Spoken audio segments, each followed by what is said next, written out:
Se cumplen hoy 10 años de la muerte de Augusto Pinochet. Increíblemente, 10 años. La presidenta Bachelet está por terminar su tercer año del segundo mandato y enfrenta complicaciones, serias complicaciones, no solo con la oposición, sino también dentro de la propia coalición gobernante.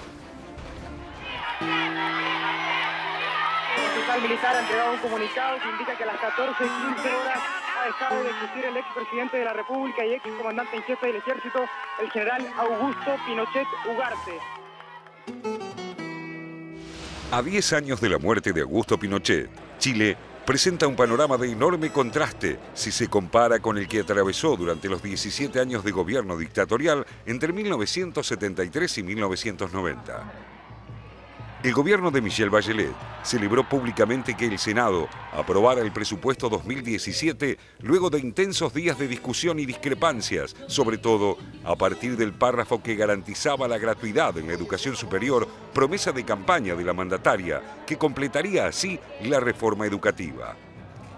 Entre otras cosas, la norma establece que se entregarán 3.500 becas a instituciones privadas, siempre y cuando éstas tengan al menos 4 años de acreditación y un 80% de sus alumnos cuenten con un puntaje superior a 450 en la prueba de selección universitaria. Pero lo central es fortalecer a las universidades estatales, en este caso con un aporte financiado por un préstamo otorgado por el Banco Mundial. El acuerdo entre legisladores para lograr la votación significó algunas concesiones del gobierno. Tanto es así que los miembros de la oposición derechista celebraron el fin de la discriminación a los alumnos de las universidades privadas que inicialmente no estaban contemplados. Cuando supe que mi hijo tenía la gratuidad, una alegría, o sea, lloré de emoción, pero de alegría sí. La gratuidad en la educación superior universitaria fue una de las principales demandas de los estudiantes que desde 2011 se lanzaron a las calles para reclamar su derecho a estudiar sin estar condicionados por su capacidad económica. Para mí es muy importante poder estudiar gratuitamente, porque voy a poder estudiar lo que quiero y sin eso no hubiera podido estudiar por falta de recursos. La iniciativa fue incluida en el programa electoral del segundo mandato de Bachelet. La necesidad de un consenso también alude a la crisis interna en la coalición oficial, nueva mayoría, que se profundizó luego de la derrota en las pasadas elecciones municipales. La oposición de derecha chilena asestó el domingo en las elecciones municipales un duro golpe a la coalición de Michelle Bachelet, con triunfos en las comunas más emblemáticas del país, incluida Santiago. Luego de ese comicio, Bachelet se vio obligada a renovar su gabinete, aunque en forma acotada. La presidenta chilena Michelle Bachelet anunció el viernes el cambio de 3 ministros de su gabinete para enfrentar la última parte de su gobierno rumbo a las elecciones generales en noviembre de 2017. Fue la sexta modificación que realizaba la jefa de Estado. En esta nueva etapa, el gobierno debe asegurar que los cambios que hemos comenzado avancen y se consoliden. Será tarea central de este gabinete sacar adelante esta tarea y producir un impacto positivo y concreto en la vida de nuestros ciudadanos. A poco menos de un año de las próximas presidenciales, el exmandatario Sebastián Piñera y el senador independiente Alejandro Guillier, del Partido Radical, encabezan las preferencias según los últimos y prematuros sondeos, con 24 y 21% de adhesiones. Ricardo Lagos, del oficialismo, subió 2 puntos en noviembre, ya que los sondeos se realizan mensualmente. El también expresidente quedó con un 7% ligeramente por encima del candidato del Partido Progresista, Marco Enrique Sominami, que llega a un 5%. La encuesta refleja un elevado porcentaje de indecisos o personas que no apoyan a ningún candidato, lo que representa el 31% de los encuestados. El otro precandidato de nueva mayoría es el exsecretario general de la OEA, José Miguel Insulza.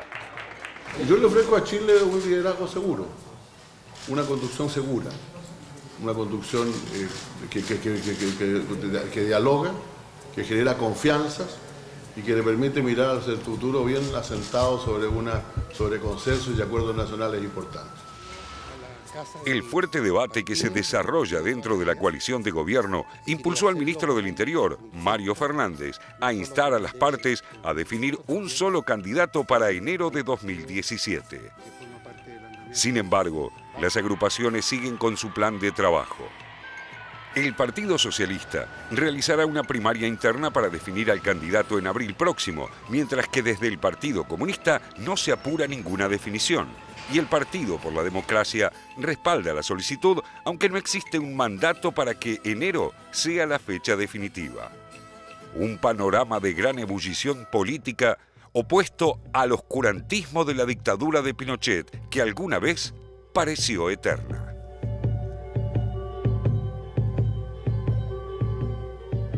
Les mencionaba la fecha, les decía 10 de diciembre, hace 10 años moría Augusto Pinochet, justo en la fecha, precisamente la fecha emblemática de los derechos humanos. Moría Pinochet y uno imaginaba que en Chile esa sombra, esa figura no iba a salir tan pronto. Efectivamente, tardó, demoró, todavía para muchos sigue ahí. Sin embargo, es interesante si ven los diarios de hoy, los diarios chilenos que le dedican bastante espacio a evaluar qué pasó en estos años, aparece en el diario La Tercera una producción muy interesante en donde particularmente se centran también en el tema de la educación. Por ejemplo, desde el año 2000, estudiar el periodo de Pinochet es obligatorio tanto en la primaria como en la secundaria. ¿Sabe qué? El 50% en promedio de los docentes se lo saltean. ¿Y por qué se lo saltean? Porque es muy difícil de llevar adelante una discusión en el aula en un tema que en general tiene tan divididos todavía hoy a los chilenos. Seguramente mucho menos, porque ya hay mucha gente que nació en democracia.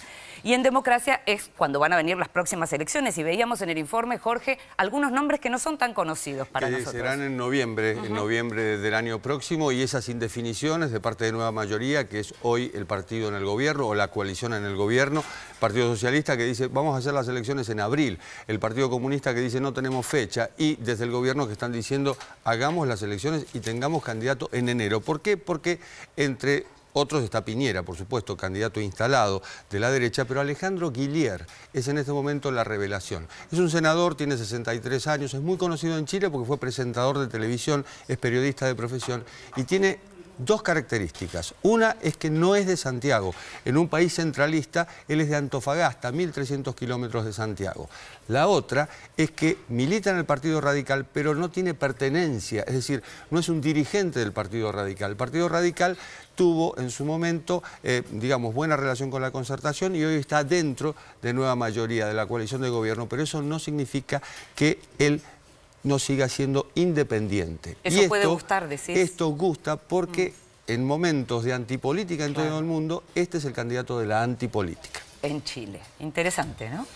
Bueno, el tema de esto, de la posibilidad de la antipolítica, también tiene otro enganche en Chile, que es el nivel de abstención y descreimiento en la política en las últimas elecciones. Sí. Esto fue el nivel más bajo desde 1992. El 34% de los 14 millones habilitados para hacerlo no lo hicieron. Alcaldes, concejales se votaban.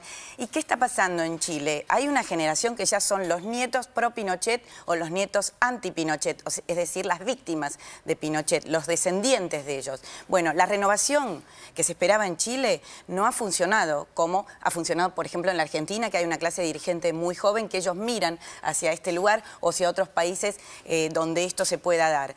¿Qué es lo que ha pasado? Bueno, no han arrancado. Por ejemplo, los Toá, Carolina Toá, estamos hablando de Ominami, por ejemplo, pero o el Gabriel Boric, Giorgio Jackson, hay muchos a la derecha o a la izquierda que no han podido arrancar, no se han podido desasnar de sus padres, Lagos Weber, por ejemplo. Es decir, siguen sin poder convocar a candidatos que excedan a sus padres y a sus abuelos. Hay un caso que sí, Nati, que se dio en estas últimas elecciones, es el alcalde de Valparaíso, que es un muchacho muy joven y es una esperanza, pero sin embargo en Chile había mucha apuesta a esto y todavía no arranca. ¿No? Habrá que ver cómo será. Bueno, los candidatos, Insulza, Lagos y gente muy grande. Gente muy grande y son figuritas repetidas. Sí, claro, claro, nada nuevo, diríamos. Tal cual. Vos sabés que otro de los rasgos de esta democracia chilena y post-Pinochet es que, pese a que mantuvo un buen nivel de crecimiento económico, no resolvió los problemas de desigualdad. Y esto que veíamos en el informe, esta disputa, esta lucha por la gratuidad de la educación, tiene mucho que ver con esto. Que la posibilidad de acceso de muchos jóvenes a un nivel o una vida mejor, se le veía imposibilitada por el tema de la educación, así como en el tema de las pensiones y sus jubilaciones. También tienen un régimen muy restrictivo, mantienen el régimen de jubilación privada que también imposibilita que una gran parte de la población tenga ese acceso a la jubilación. Son rasgos que evidentemente han quedado retrasados con respecto a lo que fue la economía chilena, que en otros sentidos ha progresado mucho, pero se sigue marcando en cualquier tipo de análisis, últimamente la CEPAL volvió a hacerlo, es que el tema de la desigualdad hay que ponerle un ojo en el tema de Chile, porque evidentemente es la gran asignatura pendiente de todos los gobiernos. Pero ¿no? vos no sentís, Raúl, que es algo, digamos que en donde por primera vez están ellos tan conscientes que comienza a ser un tema de discusión. En general hay varios temas y por eso la fecha no me parece casual. Es decir, hubo como una necesidad de un tiempo para poder desprenderse de esa herencia. Todavía no se han desprendido en materia constitucional como querrían y demás.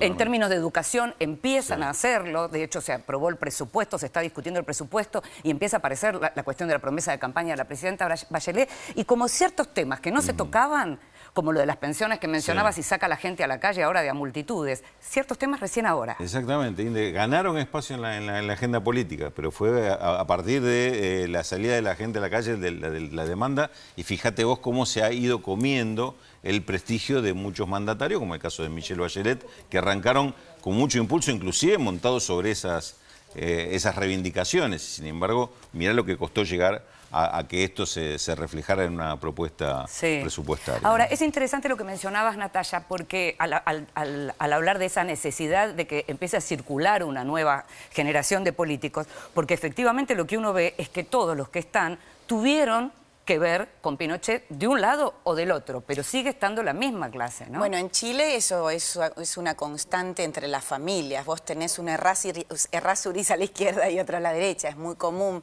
ver esto. Pero el problema básicamente, y no tiene que ver con mucho respeto a la ancianidad y de todo, si uno mira, Lagos tiene 80 años. ¿Cuántos años va a tener de ganar las elecciones? Pero también pasa porque hubo verdaderamente una apuesta a la renovación. Bachelet estuvo rodeada en un principio de un gabinete joven, con mujeres y demás, y eso fracasó. Fracasó porque, entre otras cosas, ella cometió el error de darle a su hijo todo el poder y el manejo de una caja inmensa con oficinas en la Casa Rosada, que generó un profundo disgusto con su gestión a muy poco de empezar. Una cosa pequeña que quería decirte, ella está llegando esta semana a la Argentina, a una importante visita nacional, los dos gabinetes se van a encontrar y se corona con su llegada el 15 a la noche y el 16 su bilateral. Ahora, Jorge, ¿no pensás también que el tema de la corrupción y que haya surgido ahora también forma parte de esto mismo? Es decir, correr el velo sobre cosas de las que no se hablaba. Influye muchísimo, sobre todo, bueno, el desempeño de Bachelet, que hoy, si vemos las encuestas, Bachelet tiene un 72% de desaprobación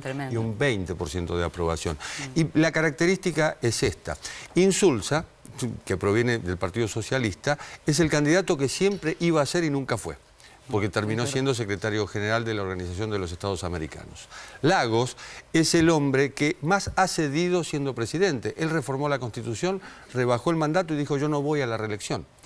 Este es otro punto, de 6 años a 4 años. Y Bachelet, en su primer mandato, era una gran esperanza y realmente tuvo cifras que la acompañaron. Se fue con muchísima aprobación. Se fue con 75% de aprobación. Pero en este segundo mandato, evidentemente, incurrió en algo en lo que ya había caído en la primera, que era el encierro. Bachelet tiene un estilo de gobierno muy cerrado. Cuando ella era ministra de Defensa, cerraba las oficinas a las 7 de la mañana y a las 12 de la noche salía y nadie sabía con quién había hablado por teléfono. En este caso, el nepotismo, es decir, haber puesto a la familia y sobre todo al hijo en el medio de una operación inmobiliaria y demás, bueno, evidentemente, por rodearse con pocos, está pagando un costo altísimo, es este costo de desaprobación, que yo creo que no recae en quienes sean candidatos de nueva mayoría cuando se decida quiénes serán los candidatos. Posiblemente ellos no lo vean tan bien, pero esto de que se parezcan un poco más al resto de Latinoamérica en muchas cosas los vuelve a insertar, digamos, en este lugar del mundo. Efectivamente, durante mucho tiempo creyeron en Chile que eran bien diferentes. Lo son, como todos somos singulares, pero en algunas cosas todavía nos parecemos.